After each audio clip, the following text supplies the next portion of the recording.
TAT પરીક્ષાની તૈયારી કરી રહેલા સૌને નમસ્કાર. શું તમે પણ ભાષાના વ્યાકરણ અને એના ઊંડાણપૂર્વકના પ્રશ્નોમાં અટવાઈ જાઓ છો? તો ચાલો આજે ભાષાના જે મૂળભૂત પાયા છે ને એને એકદમ સરળ બનાવી દઈએ. આ એવું જ જ્ઞાન છે જે તમને પરીક્ષામાં બીજાઓ કરતાં આગળ રાખશે અને તમારા માર્ક્સ પાક્કા કરાવશે. ચાલો શરૂ કરીએ. હવે મનમાં પહેલો સવાલ એ જ થાય કે ભાઈ આ બધું શીખવાનો ફાયદો શું? તો જુઓ, ફાયદો એકદમ સીધો અને સ્પષ્ટ છે. આ કોઈ ગોખવાની થિયરી નથી, પણ સારા માર્ક્સ મેળવવા માટેનું એક પાવરફુલ ટૂલ છે. એકવાર તમે ભાષાના આ મૂળભૂત સ્તરને સમજી લેશો ને, પછી તમે પ્રશ્નોને ઘોકશો નહીં, પણ એને લોજિકથી ઉકેલતા શીખી જશો. અને આ જ સમજ તમને સ્પર્ધામાં જીત અપાવશે. કોઈ પણ ભાષાની શરૂઆત ક્યાંથી થાય? એના સૌથી નાના, એકદમ પાયાના એકમથી. અને એ છે ધ્વનિ. દુનિયાનો દરેક શબ્દ અહીંથી જ જન્મ લે છે. તો ચલો ભાષાના આ પાયામાં થોડા ઊંડા ઉતરીએ. અહીંયા બે શબ્દો છે જે કદાચ થોડા અઘરા લાગે, પણ છે બહુ જ સહેલા: ફોનેટિક્સ અને ફોનોલોજી. ફોનેટિક્સ એટલે શું? એટલે કે આપણું મોઢું, જીભ, હોઠ આ બધા ભેગા મળીને અવાજ કેવી રીતે બનાવે છે એની સ્ટડી. એ અવાજ બનાવવાનું ફિઝિકલ વિજ્ઞાન છે. અને ફોનોલોજી એ છે મગજનું કામ. આપણું મગજ આ અલગ અલગ અવાજોને કેવી રીતે ઓળખે છે અને એને એક સિસ્ટમમાં ગોઠવે છે. ટૂંકમાં ફોનેટિક્સ એ શરીરનું કામ છે અને ફોનોલોજી મગજનું. ઓકે, તો અવાજ કેવી રીતે બને એ આપણે જોયું, પણ ખાલી અવાજથી તો કામ ન ચાલે, બરાબર ને? હવે એનાથી એક સ્ટેપ આગળ વધીએ.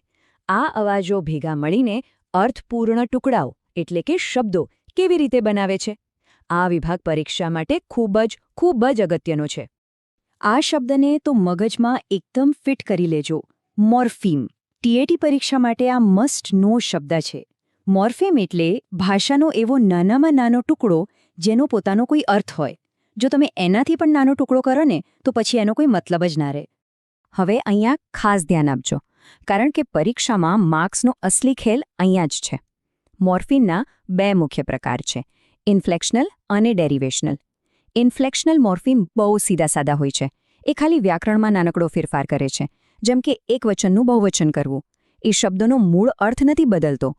પણ ડેરિવેશનલ આ તો જાદુગર છે. એ આખો નવો શબ્દ બનાવી શકે છે, શબ્દનો પ્રકાર બદલી શકે છે અને અર્થ પણ બદલી શકે છે. આ તફાવતને સમજવો ખૂબ જ જરૂરી છે. જુઓ કેટલું સહેલું છે. કેટ એટલે બિલાડી. એમાં એસ લાગ્યો તો કેટ્સ થયું. બિલાડી તો બિલાડી જ રહી, બસ એક કરતાં વધારે થઈ ગઈ. એવી જ રીતે વોક એટલે ચાલવું.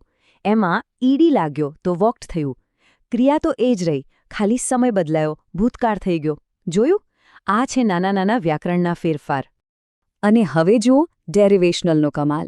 હેપી એક વિશેષણ છે, એટલે કે ખુશ.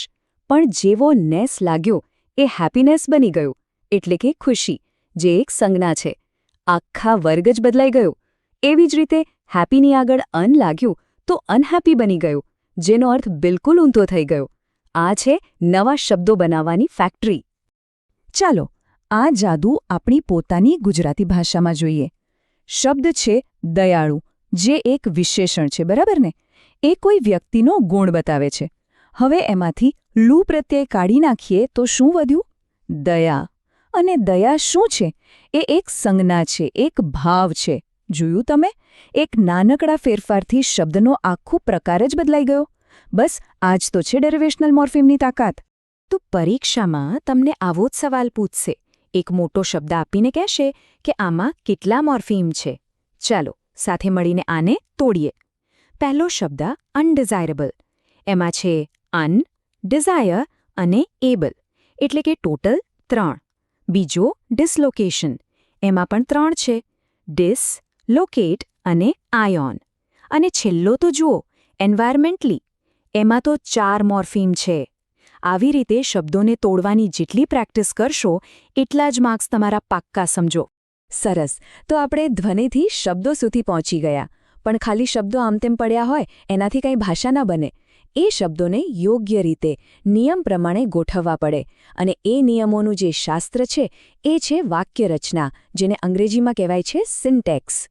સિન્ટેક્સ એટલે સાવ સાદી ભાષામાં કહીએ તો વાક્ય બનાવવાનો નકશો. જેમ ઘર બનાવવા માટે બ્લુપ્રિન્ટ હોય ને, એમ વાક્ય બનાવવા માટે સિન્ટેક્સ હોય છે. એ એવા નિયમોનો સેટ છે જે નક્કી કરે છે કે કર્તા ક્યાં આવશે, ક્રિયાપદ ક્યાં આવશે, કર્મ ક્યાં આવશે. ટૂંકમાં સિન્ટેક્સ એટલે વાક્યનું વ્યાકરણનું માળખું. હવે આ એક મજેદાર ઉદાહરણ જુઓ. ધ બર્ડ્સ આર બાર્કિંગ સ્વીટલી, એટલે કે પક્ષીઓ મીઠી રીતે ભસી રહ્યા છે. હવે ખાલી એની ગોઠવણ જુઓ. કર્તા ધ બર્ડ્સ, પછી ક્રિયાપદ આર બાર્કિંગ અને છેલ્લે ક્રિયાવિશેષણ સ્વીટલી. ગ્રામરના નિયમો પ્રમાણે આ વાક્યની જે રચના છે, જે સિન્ટેક્સ છે, એ એકદમ સાચું છે. એના બંધારણમાં કોઈ જ ભૂલ નથી. તો વાક્યનું બંધારણ તો બરાબર છે, પણ શું એટલું પૂરતું છે? ના. હવે આવે છે છેલ્લો અને સૌથી અગત્યનો ચેકપોઇન્ટ, અર્થ. જે વાક્ય બન્યું છે એનો કોઈ મતલબ નીકળે છે ખરો? સિમેન્ટિક્સ એ ભાષાનો ક્વોલિટી ચેકર છે. એ તપાસે છે કે વ્યાકરણની રીતે સાચા વાક્યનો કોઈ તાર્કિક અર્થ પણ છે કે નહીં. સિન્ટેક્સ અને સિમેન્ટિક્સ જ્યારે હાથ મિલાવીને કામ કરે ત્યારે જ એક સાચું અને સમજાય એવું વાક્ય બને છે. ચાલો પાછા જઈએ પહેલા વાક્ય પર, ધ બર્ડ્સ આર બાર્કિંગ સ્વીટલી. આપણે જોયું કે એનું સિન્ટેક્સ, એની રચના 100% સાચી હતી, પણ હવે એનો અર્થ વિચારો.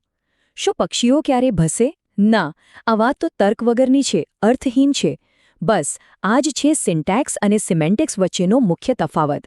પરીક્ષામાં જ્યારે કોઈ વાક્ય સાચું છે કે ખોટું એવું પૂછાય ત્યારે ખાલી એની રચના નહીં, એનો અર્થ પણ ચોક્કસ તપાસજો. આ એક નાનકડી વાત તમને બીજાઓથી આગળ રાખી શકે છે. તો આ હતા ભાષાના 4 સ્તર: ધ્વનિ, શબ્દ, વાક્ય અને અર્થ. હવે જ્યારે પણ તમે કોઈ પ્રેક્ટિસ ટેસ્ટ સોલ્વ કરો ત્યારે ભાષાને આ 4 દૃષ્ટિકોણથી જોવાનો પ્રયત્ન કરજો. તમારો પ્રશ્નોને જોવાનો અભિગમ જ બદલાઈ જશે. તો હવે